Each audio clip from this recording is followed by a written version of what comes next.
तो लास्ट के लेक्चर के अंदर हमने पढ़ा था इंड्यूसिबल जीन रेगुलेशन, और इंड्यूसिबल जीन रेगुलेशन को हमने पढ़ा था लैक ऑपेरॉन के एग्जाम्पल के थ्रू।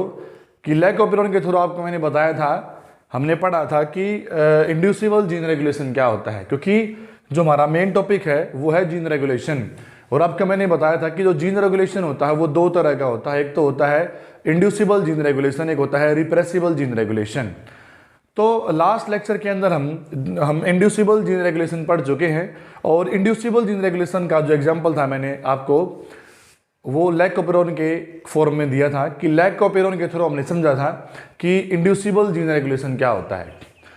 तो उसके अंदर आपको मैंने बताया था कि लैक ऑपेरॉन डीएनए का वो सेगमेंट होता है कौन सा, जिसके पास लैक्टोज को मेटाबोलाइज करने वाले कुछ स्ट्रक्चरल जीन होते हैं, और फिर उन स्ट्रक्चरल जीन को रेगुलेट करने वाले या फिर कंट्रोल करने वाले कुछ रेगुलेटरी जीन होते हैं।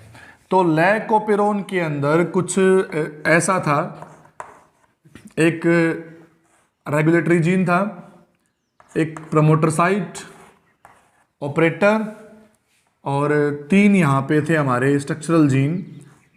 कौन से lac Z gene, lac Y gene, और एक था लैक ए जीन। तो लैक ऑपेरॉन के अंदर ये चीज़ें इसमें इन्वॉल्व थी कि इसमें एक थी क्या, this is the regulatory site, this is the promoter site and this is the operator site. तो ये तीनों की तीनों साइट जो हैं रेगुलेटरी साइट की तरह बिहेव करती हैं, रेगुलेटर, प्रमोटर और ऑपरेटर। जबकि lac Z gene, lac Y gene और लैक ए जीन, ये तीनों हमारे स्ट्रक्चरल जीन की तरह बिहेव करते हैं। तो लास्ट वीडियो के अंदर हमने लैक ऑपेरॉन को पूरा हमने पढ़ लिया था, और आपको मैंने बताया था कि हम 2 केस लेके चले थे। एक तो केस था हमारा जिसमें हमने मीडियम के अंदर लैक्टोज बैक्टीरियल सेल को प्रोवाइड नहीं करवाया था, और तब हमने नोट किया था कि मीडियम के अंदर लैक्टोज अगर हम प्रोवाइड नहीं करवाते बैक्टीरियल सेल को, तो एक बैक्टीरियल सेल अपने अंदर लैक्टोज को मेटाबोलाइज करने वाले जो स्ट्रक्चरल जीन है, लैक्टोज के एब्सेंस में सेल इन जीन्स को स्विच ऑफ कैसे रखती है। और फिर हमने मीडियम के अंदर लैक्टोज प्रोवाइड करवा के देखा था कि लैक्टोज के प्रोवाइड करवाने पर लैक्टोज को मेटाबोलाइज करने वाले इन जीन्स को बैक्टीरियल सेल स्विच ऑन कैसे करती है।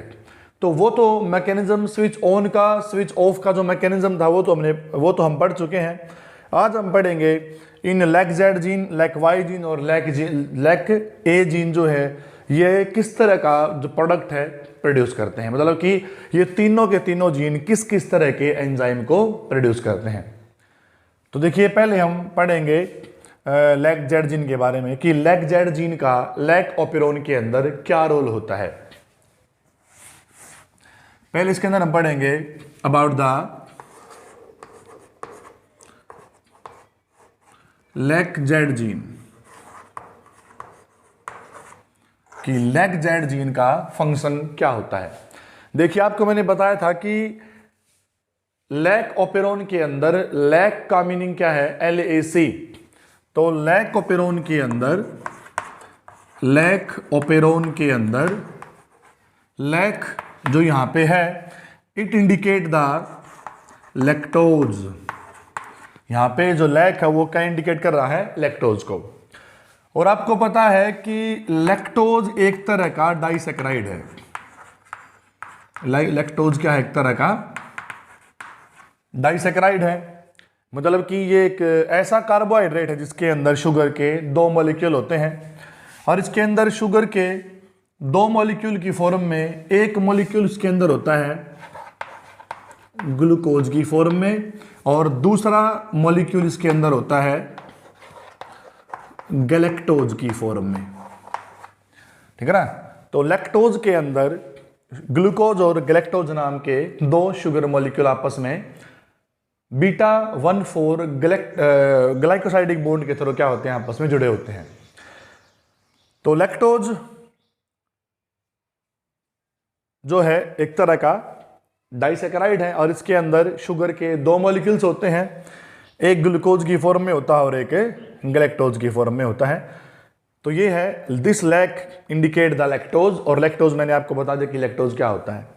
ओपेरॉन का मीनिंग आपको मैं पहले बता चुका हूं लास्ट वीडियो के अंदर कि what is the meaning of the operon. तो यहाँ पे लैक-जेड जीन के फंक्शन के बारे में बात करेंगे कि जो लैक-जेड जीन है वो लैकोपेरॉन के अंदर अपना क्या रोल प्ले करता है। तो जो लैक-जेड जीन है, लैक-जेड जीन बनाता है एक स्पेशल टाइप का एंजाइम, और ये एक स्पेशल टाइप का क्या प्रोड्यूस करता है, एंजाइम। और लैक-जेड जीन के द्वारा प्रोड्यूस किए गए एंजाइम को हम बोलते हैं, this enzyme is the beta galactosidase. क्या बोलते हैं एंजाइम को? The name of the enzyme is the beta galactosidase. इसका एक कॉमन नेम और है, beta galactosidase is also known as the lactase, कि बीटा गैलेक्टोसाइड को हम लैक्टेज का नाम भी देते हैं। तो इसके नाम से ही लग रहा पता कि जो लैक्टेज है वो एक ऐसा एंजाइम है जो लैक्टोज के मॉलिक्यूल को तोड़ने में काम आता है। अब क्योंकि आपको मैंने बताया कि लैक्टोज एक तरह का डाइसैकेराइड है, और लैक्टोज नाम के डाइसैकेराइड के अंदर शुगर के 2 मॉलिक्यूल्स प्रेजेंट हैं, जिनमें से शुगर का एक मॉलिक्यूल किसकी फॉर्म में, in the form of the glucose, और दूसरा मॉलिक्यूल जो है वो किसकी फॉर्म में है, in the form of the galactose. और लैक्टोज के अंदर ग्लूकोज और गैलेक्टोज के बीच में बीटा 1,4 ग्लाइकोसाइडिक बॉन्ड प्रेजेंट होता है।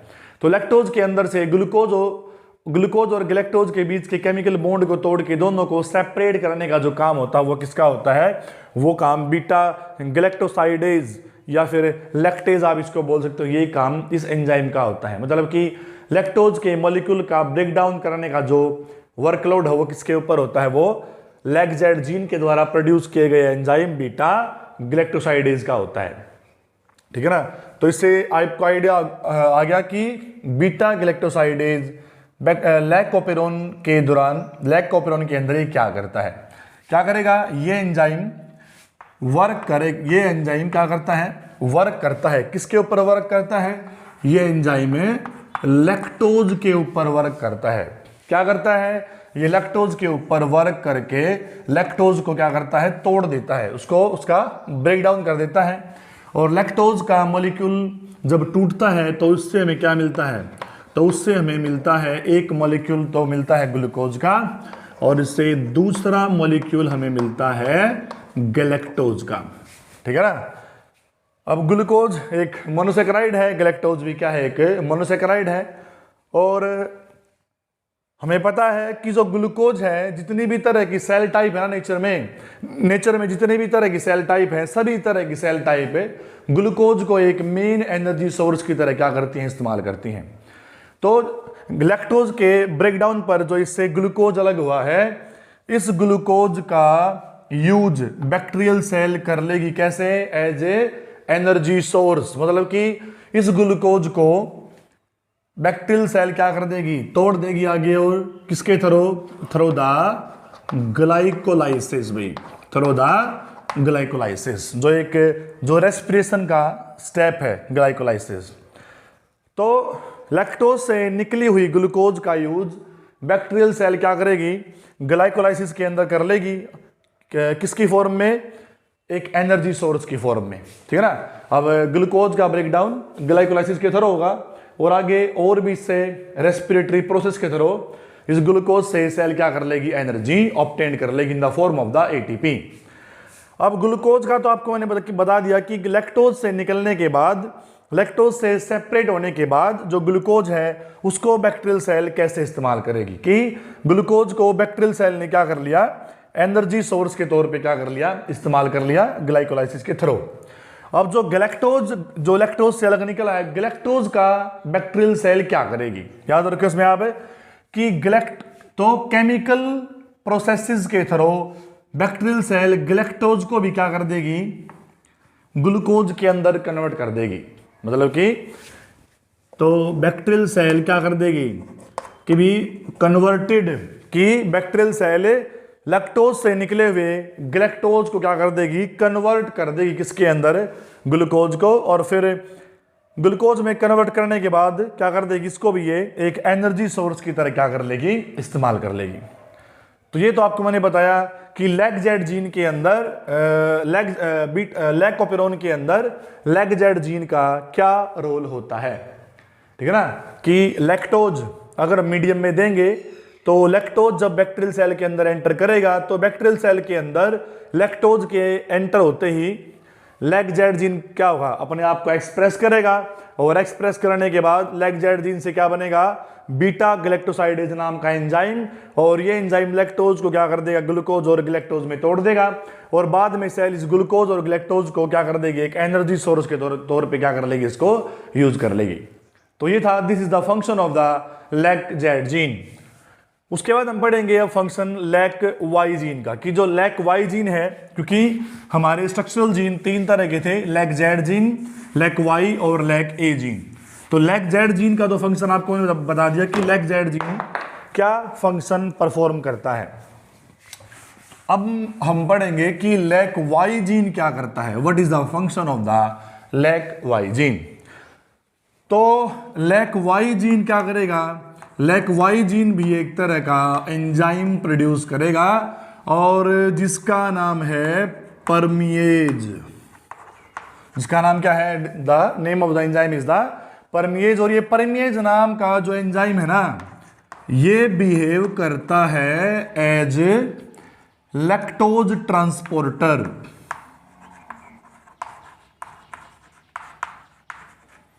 तो आपको मैंने क्या बताया कि जो लैक वाई जीन है, जैसे लैक जेड जीन बना रहा था ना बीटा गैलेक्टोसाइडेज नाम का एंजाइम, वैसे ही लैक वाई जीन क्या बनाता है, परमिएज नाम का एंजाइम बनाता है। और ये परमिएज जो एंजाइम है, ये एक तरह का लैक्टोज ट्रांसपोर्टर है। मतलब कि अगर कोई बैक्टीरियल सेल ग्रोथ मीडियम के अंदर लैक्टोज की प्रेजेंस को नोट करेगी ना, तो क्या करेगी, तो लैक्टोज की प्रेजेंस को नोट करते ही लैक वाई जीन क्या बनाएगा, लैक वाई जीन जो है वो परमिएज नाम का एंजाइम बनाता है। जैसे कि सपोज करो कि ये एक बैक्टीरियल सेल है, और ये बैक्टीरियल सेल के बाहर पड़ा हुआ ग्रोथ मीडियम है, और इस ग्रोथ मीडियम के अंदर हमने क्या कर दिया, इस ग्रोथ मीडियम के अंदर हमने लैक्टोज प्रोवाइड करवा दिया बैक्टीरियल सेल को। क्या है, this is the bacterial cell.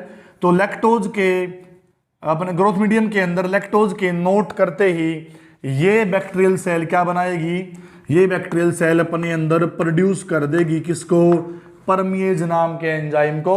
और परमिएज क्या है, एक तरह का लैक्टोज ट्रांसपोर्टर है। और ये परमिएज बनने के बाद ना, इस परमिएज को बनाने के बाद बैक्टीरियल सेल क्या कर देगी, इस परमिएज को अपनी मेम्ब्रेन के अंदर सेट कर देगी। क्या, कहाँ सेट कर देगी, इस परमिएज को अपनी मेम्ब्रेन के अंदर सेट कर देगी। और मेम्ब्रेन के अंदर ये परमिएज जो एंजाइम है ना, ये एक प्रोटीन चैनल की तरह बिहेव करेगा। किसकी तरह बिहेव करेगा, एक प्रोटीन चैनल की तरह बिहेव करेगा। ठीक है ना। तो परमिएज लैक्टोज के नोट करते ही सेल के अंदर क्या बना, परमिएज। और परमिएज क्या कर देगा, फिर परमिएज को जो बैक्टीरियल सेल है वो अपनी मेम्ब्रेन के अंदर एम्बेडेड कर देगी। और मेम्ब्रेन के अंदर एम्बेडेड होने के बाद ये परमिएज मेम्ब्रेन के अंदर एक प्रोटीन चैनल, मतलब कि एक लैक्टोज ट्रांसपोर्टर की तरह क्या करेगा, ये बिहेव करेगा। तो क्या कर देगा ये लैक्टोज ट्रांसपोर्टर। तो ये क्या है, अभी परमिएज जो बनाया था, इस परमिएज ने क्या कर लिया, अपने आप को मेम्ब्रेन के अंदर एडजस्ट कर लिया। और फिर क्या कर देगा, फिर ये परमिएज जो एक लैक्टोज ट्रांसपोर्टर की तरह बिहेव कर रहा है, क्या कर देगा, ये क्या कर देगा, ये लैक्टोज ट्रांसपोर्टर बैक्टीरियल सेल के बाहर प्रेजेंट लैक्टोज को उठाएगा और क्या कर देगा, बाहर से उसको, इस लैक्टोज को बैक्टीरियल सेल के अंदर क्या कर देगा, उसको ट्रांसपोर्ट कर देगा। लेकिन ऐसा करने के लिए जो परमिएज है, लैक्टोज को बाहर से अंदर लाने के लिए लैक्टोज जो है वो प्रोटोन ग्रेडियंट का क्या करता है, इस्तेमाल करता है। क्या करता है, प्रोटोन ग्रेडियंट का। तो प्रोटोन ग्रेडियंट की हेल्प से मतलब कि हाइड्रोजन आयन को क्या कर देगा, बाहर फेंक देगा। और हाइड्रोजन आयन के एक्सचेंज में क्या कर लेगा, ये बाहर से लैक्टोज को उठा के क्या कर देगा, सेल के अंदर ले आएगा। ठीक है ना। तो ये काम है किसका, this is the function of the परमिएज। क्या कि जैसे ही बैक्टीरियल सेल अपने बाहर ग्रोथ मीडियम के अंदर लैक्टोज को नोट करेगी, तो लैक्टोज के नोट करते ही परमिएज एंजाइम को सेल के अंदर परमिएज एंजाइम बनेगा। और परमिएज को कौन बनाएगा, लैक वाई जीन। और परमिएज एक तरह का लैक्टोज ट्रांसपोर्टर है।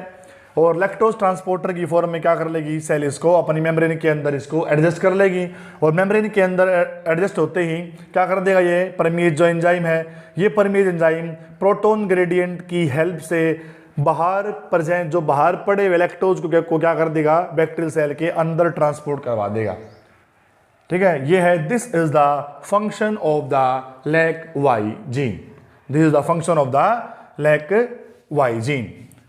आगे अब फंक्शन बच गया लैक ए जीन का, कि जो लैक ए जीन है वो क्या काम करता है, what is the function of the lac A gene.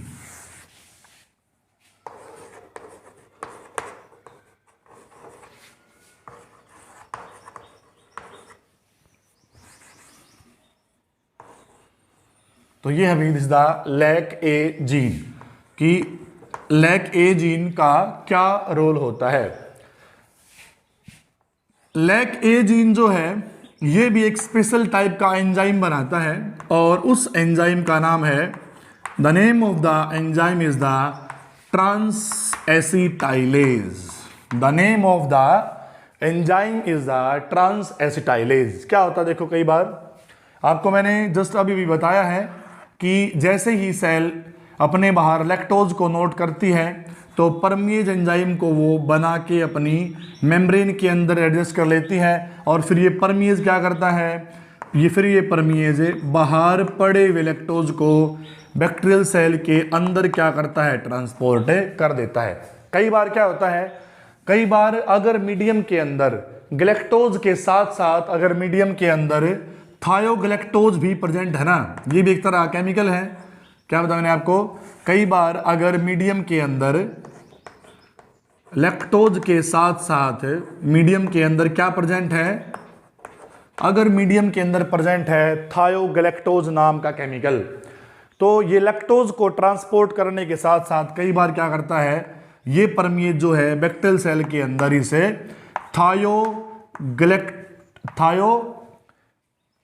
थायोग्लैक्टोज को भी क्या करता है, अपने अंदर एब्जॉर्ब कर लेता है।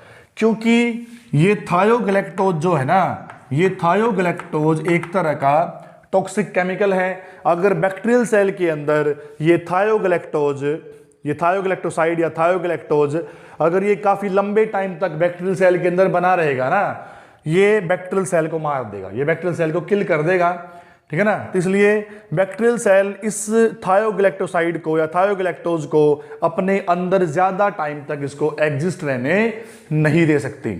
तो इसके लिए बैक्टीरियल सेल ने एक सॉल्यूशन निकाला कि अगर बाई चांस लैक्टोज के साथ साथ परमिएज बैक्टीरियल सेल के अंदर थायोग्लैक्टोसाइड या थायोग्लैक्टोज को बैक्टीरियल सेल के अंदर ट्रांसपोर्ट अगर वो कर भी देता है, तो लैक ए जीन के द्वारा प्रोड्यूस किया गया ये ट्रांस एसिटाइलेज जो एंजाइम है ना, क्या कर देगा, ये ट्रांस एसिटाइलेज जो एंजाइम है क्या कर देगा, ये एंजाइम ना, ये एंजाइम एसिटाइल कोएंजाइम ए क्या कर देगा कि अगर बाई चांस थायोग्लैक्टोसाइड या थायोग्लैक्टोज अगर बैक्टीरियल सेल के अंदर चला भी गया तो क्या कर देगा, तो ट्रांस एसिटाइलेज जो एंजाइम है ना, ये एसिटाइल कोएंजाइम ए जो एक केमिकल है, इसके ऊपर से क्या कर देगा, इसके ऊपर से ये इस एसिटाइल ग्रुप को तोड़ देगा। किसको तोड़ देगा, ये एंजाइम, देखो इसके नाम से ही लग रहा है पता, ट्रांस एसिटाइलेज एक ऐसा एंजाइम जो किसी एक केमिकल के ऊपर से एसिटाइल ग्रुप को तोड़ के दूसरे के ऊपर ट्रांसफर कर दे। यहां पे ट्रांस एसिटाइलेज क्या कर देगा, एसिटाइल कोएंजाइम ए के ऊपर से इस एसिटाइल ग्रुप को तोड़ेगा और इस एसिटाइल ग्रुप को क्या कर देगा, ट्रांसफर कर देगा। किसको, इसको ट्रांसफर कर देगा किसके पास, जो सेल के अंदर जो हार्मफुल केमिकल है ना, ये थायोग्लैक्टोज या थायोग्लैक्टोसाइड क्या कर देगा, ये transacetylase acetyl coenzyme A के ऊपर से इस एसिटाइल ग्रुप को तोड़ेगा और क्या कर देगा, इसे थायोग्लैक्टोसाइड के ऊपर क्या कर देगा, इसको ट्रांसफर कर देगा। जैसे ही एसिटाइल कोएंजाइम ए का एसिटाइल ग्रुप थायोग्लैक्टोसाइड के ऊपर क्या होगा, ट्रांसफर होगा, ये थायोग्लैक्टोसाइड क्या कर देगा, ये थायोग्लैक्टोसाइड की केमिकल प्रॉपर्टीज बदल जाएंगी और ये इसकी मोर हार्मफुल फॉर्म से क्या बन जाएगा, it become a less harmful, it become a less harmful. तो ये फंक्शन होता है किसका, लैक ए जीन का। मैं आपको बता रहा हूं कि कई बार क्या होता है, लैक्टोज के साथ साथ थायोग्लैक्टोसाइड को भी क्या करती है बैक्टीरिया, बैक्टीरियल सेल एब्जॉर्ब कर लेती है। थायोग्लैक्टोसाइड एक तरह का टॉक्सिक सब्सटेंस है। अगर ये थायोग्लैक्टोसाइड अगर ज्यादा लंबे टाइम तक सेल के अंदर बना रहा तो सेल को क्या कर देगा, किल कर देगा। इससे बचने के लिए लैक ए जीन ने क्या बना दिया, ट्रांस एसिटाइलेज। और ट्रांस एसिटाइलेज एंजाइम ने थायोग्लैक्टोसाइड को मोर हार्मफुल फॉर्म से लेस हार्मफुल फॉर्म में बदलने के लिए क्या कर दिया, एसिटाइल कोएंजाइम नाम का जो एक केमिकल है इसका एसिटाइल ग्रुप तोड़ा और क्या कर देगा, और क्या कर दिया, थायोग्लैक्टोसाइड के ऊपर क्या कर दिया, उसको ट्रांसफर कर दिया। जैसे ही एसिटाइल कोएंजाइम ए के ऊपर से एसिटाइल ग्रुप को तोड़ के थायोग्लैक्टोसाइड के ऊपर जोड़ा जाएगा तो इसकी केमिकल प्रॉपर्टी में क्या आएगा, एक बदलाव आएगा। और बदलाव के कारण ये थायोग्लैक्टोसाइड क्या कर देगा, इसकी मोर टॉक्सिक फॉर्म से इसकी लेस टॉक्सिक, मतलब कि इसकी मोर हार्मफुल फॉर्म से इसकी लेस हार्मफुल फॉर्म के अंदर क्या हुआ, कन्वर्ट हो जाएगा। तो ये था, these are the functions of the lac Z gene, lac Y gene and the lac A gene.